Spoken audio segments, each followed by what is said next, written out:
Saïdan, yon zanvo de donukun konte ou de mandonukun métier mi kodo remercier ami bi mi mando dagbea nous ejero tole yo kanton ho bo fongbe meon mi nandu le ton mi koro e homen e yin ai do son si azatan we go gbe bo ho ije mi siteme temele ta eton de die to gansi jeha o romia de wadayi e blo koize nu wa so yi hon ine bo a on lesin o pe oji jijayin bo do ho kwiti ko do tinubo ko e de afomon koton le gbe yo mi ando gbe tonomi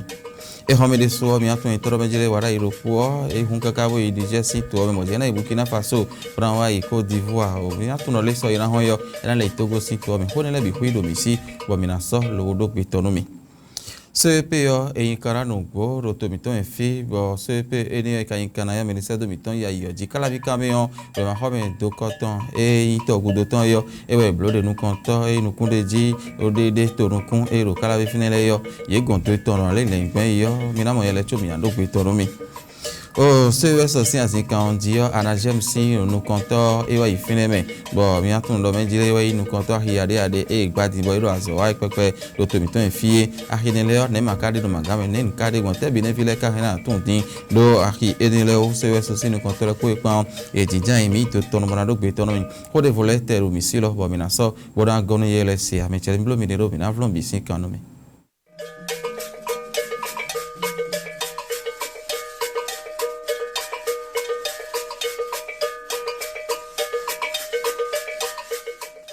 Mato anu kwaso emi dogu do esi azatan kono ko ne gogbe jedo fodugbe asane ngbe e to ganse je ka romia wada yi e kole adi lo kole aso lobo yi to ganzin poda si oje azo nu benen vile nu benen to miton minat no lede ogudo azatan ton gudo ko won je so teni gbe e yi hon ibo yan ido son si azatan nu konton gbe ko emi de ni ton yo e on kaka bo a on le sing gbe oji to lo ko yo mira ho si je ka romia wada yi e tite sin o to ganzo gbasa to azo gbasa fine on e wa ijawon je iten locho bi ojo me humen le mi koro yele mogbon yo e nero iwa so yi hon wa izanzane locho na di do àwọn lion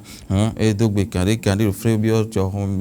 humen lobo di do àwọn lisin ogbe oji ton jije ton e podo o to gan o bolati rungo e yin o àwọn lisin to gan po ji den bodo kore yo ye de afomon koton o ko yo mi atun tromanjele o do me wito e ro hulentele o de kana blogon gbe quarantine no mi anji yo na ho kamon koton se de awo sin ye kameyon ina do hodo ali enion de sunun o aijayi podo akwazi kanali do o mera ho romier wada ipodo tinubu po iro ho kwezi do finin na ikara blogbon gbe quarantine mi podo to enele po iro taji de suti tengbe do matwa ko emi dogu to wa ile meyo azor tigiti bo o benevile yo e soro tenu yin eno mi pon gloji gbe je de izeto finin dion e o azor e do finin dagbare suti tengbe mojen ali devo no ne kana blogbon bo sun fa ene ole bo kwezi kana lito o to gan wele o ijije yin awon lesin gbe oji ton ko idoyo e supo de su titengbe akwezi kana lito ya ayina ja idun to wele tetin do tajio o kanjicha e do ajosin ale nu le yo e do hogbon ale enele bi huyunu hon o mera ho romian wada yi e ko be gbe zon li bokoro to de megbon we hon mi se sotan ene mi to intoromenjele mi dando o gbe tonu mi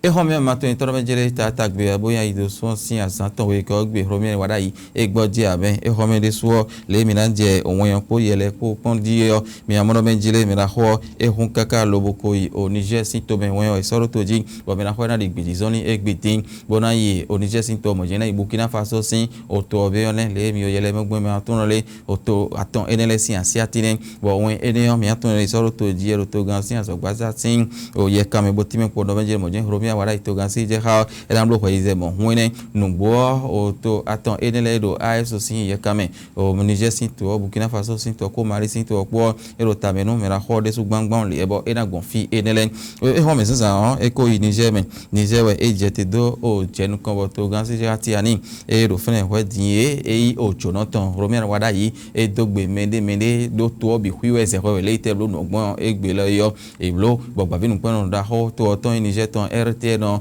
to lo aro yele mo asoropo bo finion ye romi awara isi jono bo evejere de suti tengbe bo to bi hu eto mi na do lo ben alile ji o ya jo ujan ite iton ya to lo itoji asia han e be ne to oton we lo to waji asia han e Niger to oton Niger sin o to gan ero friend ti eti ani e so e lo khusu podo romi awara ipo mi anu bo me na ho ide afo àwọn afọ esi hode le esi ho blogbon bo dogbe me bi e blonu mo nkan ton romi awara yi e de so ipeche do le e mo ayo jigbon àwọn iple benevi e ro ton le ni Niger vi e ro ton le yo bi yo yan àwọn aboton me kande be sin to gan sin aso gbaza kaka wa to ko bi huiwe 0 e de mero popo a me to de fo benu bo so afọ so ro te Niger sin to melewe ya ogan hon to ya me kando alide ndo to me to nukun temetemele de menu ya me bi eton to vilete o ma sodo ene o Yesu po de su bo mi atun do menjile alileji bi e goben o ekwe yo ti ndo menjile iso asan do fo do Niger bo to gan romi wada ina icho no ton alopa fo etime po do menjile le o merece do aiso ton do taji yi Niger ton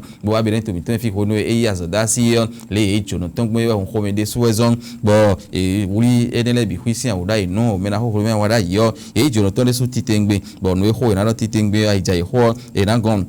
Mandoa Mojen Ibrahim Traoré e Burkina ton yo eran ojo no orome wada iton do e home Mojen wen o so yero na hon yo to go sin to me o orome wada yi eran iton ene Mojen Mali re so ro tabenu me ra hobo eran o ito ene e home dion o Abdurrahman no ti ani e wa yi me ra ho sin ojo no bo mimo iye enele konko lo twen toro mejile mi ado o gbe toro mi ne kana blogun o gbe kana tin do to enele tentin ne kana blogun ija inatin ne na blogun ajo hopodo o dogbo e chabe ne to poto enele po kana tin fa bonu bi na ido ganji akwezi kana leto ezo mera ho ero ye boro wa ne miro de segbon jewen yan mi na lele ko do gbe tono mi se Minago sin ali enionu bora wa to mi to en fi bora do o mina tun do le se pe yo eko inkana sin so ye hon ayi dunpo do be ni kungban bi kwiji ko fo ewe blood mon ko ton de mo lo o khade le metin yo e inkanu o se pe yo mo bonu bi to kanji kalavi stan ewe mina do mi tin bo mina je o yele ponji o ma ho me do ko ton to gudo ton ewe inkanu o se pe yo de ro fine bo Patrice hun yaze eyin o kamaro ka o nu kon ton to pon la eyin agbo me kalavi ton yo e wa yoro fane bo na ganje o vile na diridi e do hoto me dole e ni ma di khesio ben e ali indala yi wo dala kon no pokoro ti bo da gona gbe o le no ko bloro do e ma home yi ho enu do ho iton le me yo e pe do hun je me ni kun gbon voro fibo e dan san bo hun iton na ze wa ha iton na gbado gbere pon le e ni dala yi fe bo vode ti hon Patrice hun ye aze e kan bo do kan no kon ton to pon la e yan gbo me kala viton yo e horo fren wo ti me ko do menjire e ron huye pombo tun do menjele o nu ye e kan e wa tin do kun de we ma da ho ti tengbe do po e no yin do ma ho me yi sin ho no we tele inu kan ton bo pin hu de lebi hu deji e do mo bo do na ganje o do o aija yi o filewe bo no ina se hu pe o bo wa zo deji do me se nu kulo metole azo yi ton teme le yo ye ko yi bibloton file din ganje we se hu na ye nu ti enele de idio to mi to fi din yo e zo mo file do wa zo deji e ka pon ko yo me do asofoko ingbe de bokunde o nu to be ka ko titu esin ho ori patista no kaka wa romia wara isin ho nu diyan e khlepo do mejile azomiyan iyo eido o ganji kaka je din hon mesin nu plan meto de so e wa zo ye ton e ko din yo ano e ho re dan tan we e ko nu vile de me chele bo nu ye de wa zo jin du de dio e nayin o tintin toro fune do o ko yo meyan me bi azome kanji nu ho do nu de bokunde o mi do gbe ran te pa o to gbe nu mesin nu plan meto le bu ka le do gbe nu tito me yade ade we ma ho me linton e bloro to mi to fit no bi do kanji boro ye ka je din de ti hon e bi opo ndo menjele mi tani kla ni ko do file bonu ni si ho wazo gan bonu fi von ton e na mo 5 ans dagbe e je khai e de gudu o we ma e so lo ma nu ye ho nu gan ho we bo file do ko do bo je onu won lanji do nu indo meteme do won wa won sin linton e sin apa ko ye bi de ro se pe oden hon le gbon fine teme yo enen me de volay ho ro fine me to kon la vi gan ko do meteme la ho o victorin me non tiakpe etime po do menjele ntuaye meyole durano vile gudo bora no kwa haye bora yi na si hoja inu ide ji do ne otanda mewele fi na itemete boy wona nundo nuindo me elo sin hodun ro so pe osin ye kameyole e durano kula yi do temete mano imano wade ji do nui da horo po ma ukako da che iwe kana da che jiwe e do menjele o so pe osin ye kamey vivon ton menu content e na wazo ganji do beneto miton fiole to pour la vie o godo meton e na ton sin de ji do nui ba ide ta won ene bo ma ukako da che ji de ji so pe do po sin ho mi kana do mi me e ta ko vitorendo ene o mi de o me de se do miton le ifidevo mi ato intoro menjele o we ma khome do ko ton erugbe to no te yo mi na je yele ponji mi ka ho bi oro fede de so me na ho jisle hanga e me se no plomento ro po e ti me ko do mi jilo ro we ma khome enion ye a fode kanton gban je ji de ji me we jin ka gun fi yon vi ro po sun vi ro po te ma wa de me ande ji do ke zanu kanton inte ni gbe yo le blo nu gege me ji e bo nu e ka blo le yo de kun ta fe onu ye o me do e wona nu kan ji bo khome hun ye de ji bo me de tin bo ite no fo lo bono ten hwe chobo o gan no ho sansan e blo no khikha e blo no la teme do yes ko chobo hole ko e ablo yes ko do oral horo de fini dion mi do me be no blo bo ho e do ali enion mesi no complemento e do e godo bo ri chole yo e kun ko no bo no se huglado e godo alo kwa bo do hasi o men e na se hu no e godo wa ina ja inu ye bo na no bo no bi na hu do o ganji bo de ji bo ai ja i ka do ratin bo me na ho e do zogbe ho enele bi hu jibo time ko do menjele azo mi ro poro ton mi ro poro wa ko yo me de so no mi do ganji fele de so ji de me wa bo wa zo bo ka mla no itore bo le ho me hunye pon yo ide so le yi o di doctor so pe ho je mi na do mi me bo kana go si fine mo na yi we ma ho me do ko ton Saint Augustin ton ko torun fine yo ka ho bi o file gege ne mi de mi ka mo so pe ho yo ko ton gbon ji yo ele na ji di bo ho file do yo mi na yin si se to o finu kon ton ka ho bi yo e no yin maora abati e ti me ko do menjele ai lo nu yin do me ho yo ko ton le nu e o la frin le de kun ve o mi le nu kun me o me de ji e kun ve o le e bo nu e mi ti te ngbe de ji bo mi ka wona no bo fe mi de di mi ganje do menjele mi na mo o kin dagbe bo sin kon dagbe na tan me adowa do pokun de mi te khesi di lo vovo lo tubun e glon o ma aussi o anangono e lo mo ho fune ti me po do menjele ai nu yin do me e blo te me te fune ka te ho din le yo do le ke za nu kon ton le e o kan kuno de ro ha no me mi ko wen ni o da kun keun do e pa mi le menji do no pokun fune bo ve wo o Floribel awarui e lo mo e ti me po do menjele ke za dagbe ro nu yin do me le bi e bo kun we mi le do le ndo pokun ofre di man do ka se mi wa do na ti menji do mi ko blo enion blo so do akun bo sin kon dagbe yo e do nu kun ejen e bi le mi ko de pombo ho fo de ji Benago si we ma plon si ali no big bidi bona ajole no tin ajole no ma ton do menjele ahiyari ade tin gozan ke te lo to mi ton fi bo so ti ho do wa bo hi enele gba we de yo kan e teme to den din le ya na jem me ho i pledo beta ene we no kwenu kundo o ahi ho lo to mi ton fi me de no yo no Eunice Loisel kini fo e in kotono in e wa imo se yo so sinu kontole so ye ho wa ye bo ahi ho we do me minanje yele konji mi de mi na do gbe to mi do fi do no yo e na mo jeme de do friend bo kan we de bo mi na so do o to binu men etimen po do menjele no bo ana je mo do se so po jinjen bo do ho do po ntaji we bo mi adogbe ahi ho le toni ho to lo ho yo ho tete ka do ajiyo no yo igbe etimen do menjele ahirokpodopo gbantan PAG ewayi achepa ewayi tan fine yo ena gbelole yenigba gbonbe ni kungban bi ku ijibe na ki ade da hoda be na wa jole medeji e homediyan ahirokpodopo konukun dopo e wada so wa kaka wa so tenigbe do taji yo aido son si azanu kan ton gbe yo do ahiko e wado azowa gbonbe ni kungban bi ku iji chobo azanu kan ton gbe so ye hon ibo tenigbe ni yo le e wa hun konukun dopo godo wan do hogbonu sin o kan meton le tin do nu taji yo ndo menjele akhisin alino eranvonu voto bo na si hublo bo nu kon na si hotin de jin do nu ediyo yo ndo menjele e pon to ho me le e honu kunu to ho bo fi ha no bo dagbando bo sanu ediyo aija yo dion e soro ahinele bi hui me bo zanpo kize po me no kwa ija ikenle yoro fune bo azo enele wa de jin bo ekunka do ahile o ekwiji ro no mi menji webi o wende jin akwa ire sole etondo ali enion lenu do mo yade adele de din ko do atede de tin bo isoro te bo de tin bo eyin we queen USD ton bo eni onji edon go bo no si hu ya kwedo ahisi don le si de tin do no e do taji yo no elozel kini fo etime ko ndo menjele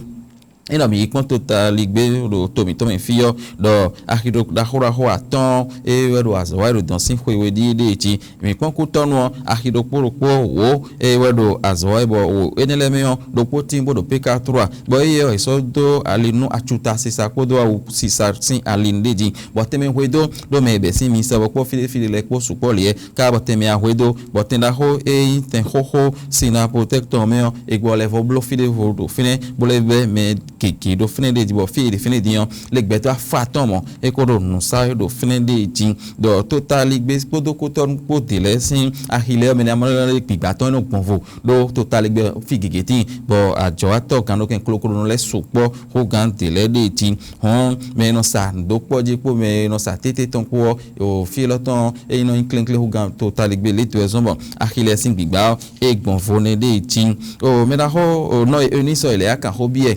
ti me pondo menjile wa hida ho e gba de ro ami sa fo ten ko won ton be iro to pa yo be hen son vi ahangan so vi don Gérard Mathieu kele ku sin ko yo e ti me pondo menjile finion do ten e do fune yo e afaton afowe blo afoten we monde ji ten ne me kun kana pe o do me jan be sin o dan to pa ho le yo le yi na ide gbade do de gbade yo po ten me ka blodo ami sa fo ten ko won ton po kun si ho pe o won ten de fo me de ti be do bi blo bo finion na yi me po le do akon bona si ko lo chobe na yin kanun ahi yo enio do anyi sa foten ko hun ton bona blo ero de ti ero no kon yemi ole emi na le abona do ogbe tonu o medeji de ahi ko e de gbon to mi ton fi wedi yo ene